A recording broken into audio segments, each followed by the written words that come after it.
Hadirin yang dirahmati oleh Allah, Allah berfirman dalam surat Al-Baqarah ayat 186, "Wa idza sa'alaka 'ibadi 'anni fa inni qarib." Dan apabila hambaku bertanya tentang diriku, katakan aku dekat. Ujibu da'watad da'i idza da'an. Aku kabulkan permohonan dan doa dari hamba-hambaku. Dan ayat ini dipertegas juga dalam ayat yang lain, Bapak-bapak, Ibu-ibu. Surat Ghafir ayat 60. Ud'uni astajib lakum. Minta kepadaku, aku akan kabulkan. Ketika kita udah doa, kita udah sujud, kita udah angkat tangan, kita sudah merintih di hadapan Allah Subhanahu wa Ta'ala, tapi kok belum ada tanda-tanda dikabulkan. Kemungkinannya hanya dua, hadirin. Yang pertama, kita belum memenuhi syarat diterimanya doa, atau masih ada penghalang. Masih ada penghalang.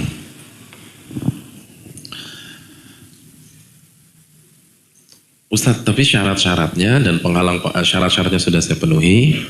Syarat itu ini materi khusus ya, nggak mungkin kita jabarkan satu-satu, tapi diantaranya syaratnya hanya minta kepada Allah Subhanahu wa Ta'ala.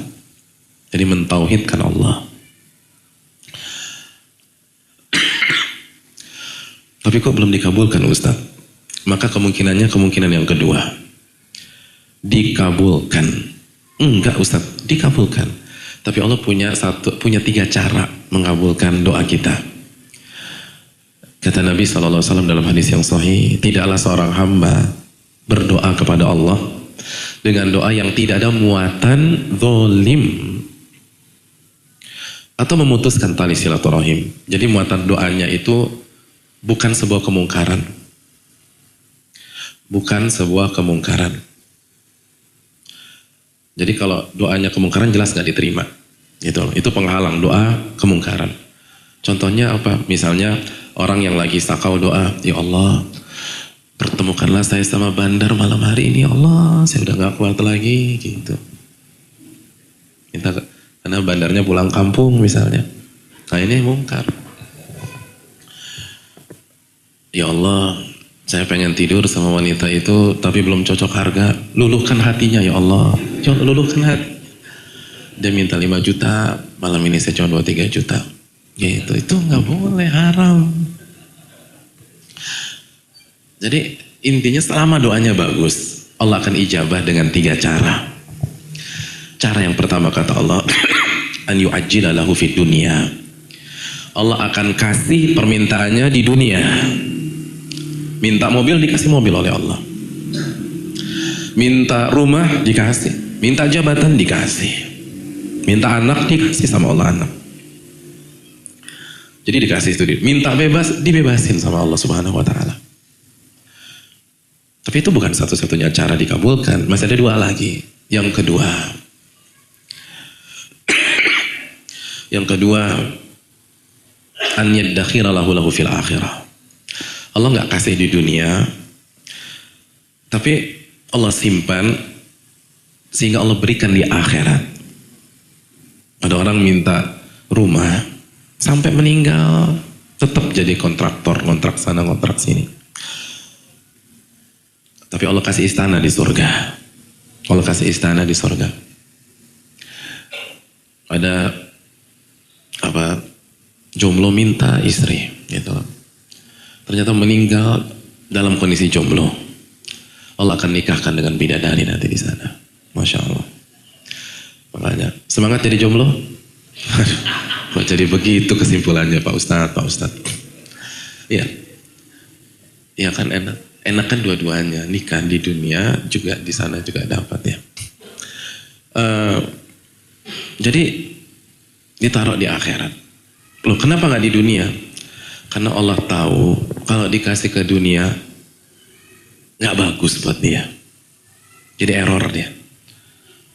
Jadi tergelincir lagi, nggak istiqomah. Nanti kalau dikasih nggak sujud lagi sama Allah. Misalnya ada seumur hidup lalu mengajukan PK lalu rajin tahajud, rajin doa, qadarullah gagal lagi. Dan akhirnya dihabiskan sisa usianya di sini. Allah ganti dengan di akhirat. Kenapa? Karena itu tadi. Allah tahu kalau dia keluar, ini nggak bagus buat dia. Atau mungkin dia celaka di luar sana. Musuh-musuhnya ngincar dan nunggu nih. Begitu dia keluar, dihabisin. Dia jaga sama Allah di sini. Kalau di sana enggak. Allah tahu yang terbaik buat kita. Lalu yang ketiga, kata Nabi SAW, doanya gak dikasih, tapi Allah ganti dengan menghindarkan dia dari sebuah bala yang seharga atau senilai dengan doanya tersebut. Contoh, dia minta rumah. Rumah harga berapa? Harga 10 M. Gak dikasih sama Allah. Tapi tanpa dia sadari, 2 tahun lagi, dalam catatan takdir malaikat, itu dia CA stadium 4. Dan penyakit itu menguras dana 10 M atau lebih misalnya. Dan itu komplikasi ya, CA inilah, lalu remet ke sini lah, mungkin ada gagal ginjal. Akhirnya karena dia minta itu, nggak dikasih, tapi dia dihindari dari penyakit CA tersebut. Nah yang jadi masalah kan kita nggak tahu tuh, nggak pernah baca buku catatan takdir malaikat. Akhirnya asumsi, nah itu asumsi Allah nggak ngabulin, Allah nggak mengijabah. Akhirnya buruk sangka dengan Allah, suudzon. Padahal Allah sudah siapkan gantinya di akhirat, atau Allah palingkan dia dari masalah yang lebih parah atau yang senilai. Itu tadi begitu keluar dihabisin. Dan kan kita tahu lah, banyak kasus begitu. Begitu keluar dihabisin di luar. Iya. Dan data itu mungkin lebih banyak dari data saya. Maka ini kaedahnya hadirin. Al khairu khiratullah. Yang terbaik itu yang dipilih sama Allah. Bukan yang kita minta. Maka ketika kita minta sesuatu dan Allah tahu ini nggak bagus atau ada yang lebih bagus dari itu, Allah cancel dan Allah kasih lebih bagus. Gitu hadirin. Begitu. Ada orang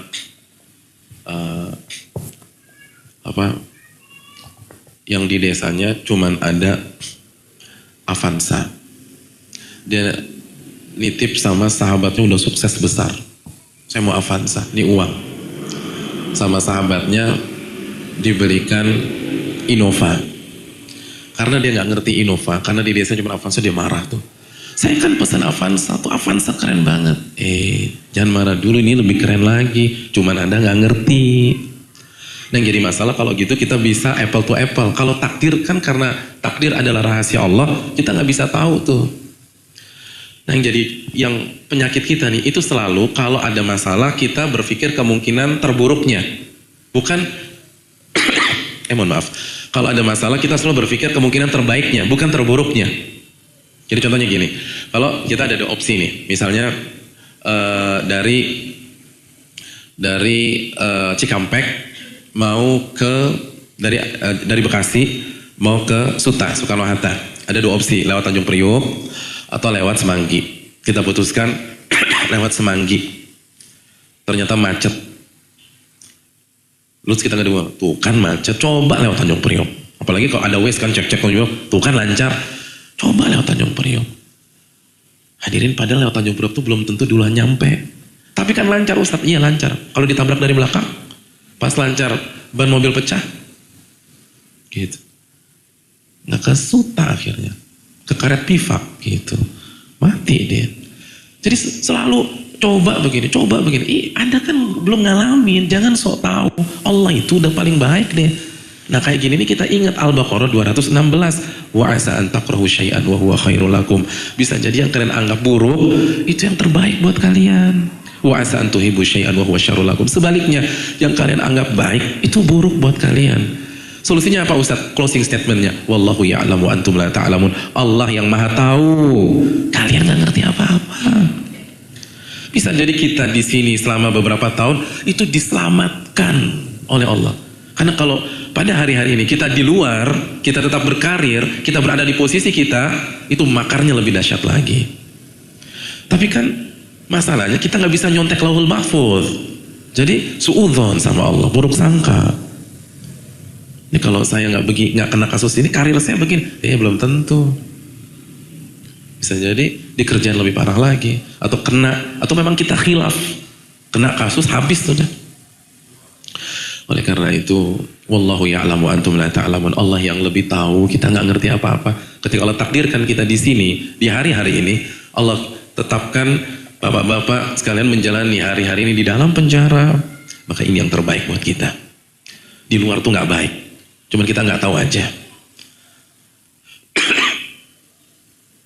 Makanya percaya sama Allah. Kita suka bingung. Kalau sama manusia kita bisa percaya, kenapa sama Allah nggak bisa percaya?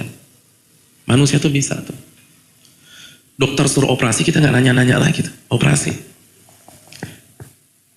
Bahkan pas lagi operasi dibius kita terima. Ada yang bilang, dok saya nggak mau dibius, saya mau pastikan semua safety. Saya mau lihat langsung. Enggak kan, bius. Itu nggak diubek-ubek tuh isi dalam tubuh kita nggak ngerti itu. Percaya tuh. Padahal belum tentu bertakwa kepada Allah. Belum tentu bertakwa. Dan kasus itu ada. Di bidang itu sendiri bilang ke saya ada. Ada. Tapi percaya. Tapi Allah yang gak pernah nyakitin kita gak percaya. Bahwa ini yang terbaik. Ada seseorang bilang, saya gak tahu sudah berapa nyawa yang saya bunuh di meja operasi. Ya karena kesalahan saya gagal, tapi kan udah sign. Aman udah. Ya sebagaimana di semua bidang ada oknum. Dan ini bukan bermaksud apapun di misalnya bidang medis, semua bidang ada oknum. Bidang dakwah ada oknum. Bidang kesehatan, bidang politik, bidang ekonomi, bidang pertanian, semua ada oknum. Tapi kita percaya. Kenapa yang ini kita nggak percaya? Kita dikasih resep sama dokter, lalu kita tebus nggak? Kita tebus. Pas kita tebus, kita duduk manis di ruang tunggu, atau kita maksa masuk ke dalam untuk memastikan semua safety. Hah? Kita kan hanya nunggu di luar, meja tunggu. Padahal itu kalau salah campur, mati bisa. Tapi percaya. Kenapa percaya? Karena yang ngerjain spesialisnya Ustadz. Tapi kan bisa salah. Ya tapi kan spesialisnya. Allah nggak mungkin salah kalau kasih takdir. Allah nggak mungkin kasih salah. Allah nggak mungkin salah. Allah itu alaihissallahu bi ahkamil hakimin. Bukankah Allah hakim yang paling bijak? Hakim yang paling bijak. Jadi yang menempatkan kita di sini di hari-hari ini itu adalah hakim yang paling bijak. Gak mungkin salah. Percaya. Ini masalah rasa. Menemukan rasa percaya kepada Allah. Dan yang terakhir, minta yang terbaik. Karena kita nggak tahu mana yang terbaik buat diri kita. Kita nggak pernah tahu apakah di sini atau di luar. Apakah PK dikabulkan atau PK ditolak? Apakah ada pengurangan atau nggak ada pengurangan? Minta yang terbaik kepada Allah Subhanahu wa Ta'ala. Dan kalau memang takdir kita cepat di sini, insya Allah nggak akan lupa. Ingat nggak? Ini sekali lagi, kalau bisa ya, salah satu materi yang dikaji dalam beberapa kali pertemuan di momen apapun lah ya, itu kisah Nabi Yusuf. Cocok banget. Itu kisah Nabi Yusuf tuh gue banget buat kita-kita di sini. Gue banget. Itu bagaimana, saya kasih bocoran aja ya. Bocoran nggak haram di sini. Tapi saran saya tuh dikaji dari awal tuh. Dan itu nggak mungkin dalam satu pertemuan. Ditadaburi biar kita yakin. Nabi Yusuf itu kan, itu mentafsir mimpi. Dan wanti-wanti ke temannya, nanti kalau kamu ketemu raja, bilang nih saja pentafsir mimpi. Oh iya. Biar saya keluar. Lupa tuh orang. Pas ketemu nggak bilang. Akhirnya jadi santri lagi di sana. Bertahun-tahun. Bukan Allah jahat, justru Allah punya planning yang lebih bagus buat Nabi Yusuf. Allah ingin Nabi Yusuf langsung bertemu dengan sang raja, lalu mentafsirkan mimpi sang raja, dan langsung diangkat langsung dengan sang raja. Karena kalau Nabi Yusuf direkomendasi oleh temannya, dia nggak akan ketemu dengan sang raja. pada saat sang raja bermimpi dan butuh seorang pakar tafsir mimpi. Gitu. Jadi bisa jadi ditundanya kita keluar oleh Allah karena Allah punya planning yang lebih indah daripada planning kita. Cuman kita nggak tahu. Kita nggak tahu. Dan saatnya kita percaya kepada Allah. Apalagi hadirin, ginilah hadirin. Saya yakin di banyak penjara yang saya tahu, banyak yang masuk karena dikhianati oleh manusia. Maka jangan lagi kepercayaan kita mayoritas kepada manusia. Kita udah pengalaman nih. Kita percaya sama manusia, dikhianatin sama dia. Ini saatnya kita percaya sama Allah Subhanahu Wa Taala, melebihi percaya kita kepada manusia. Karena Allah nggak pernah mengkhianati kita, tapi kita nggak pernah percaya sama Dia. Wallahu taala misal, mungkin itu.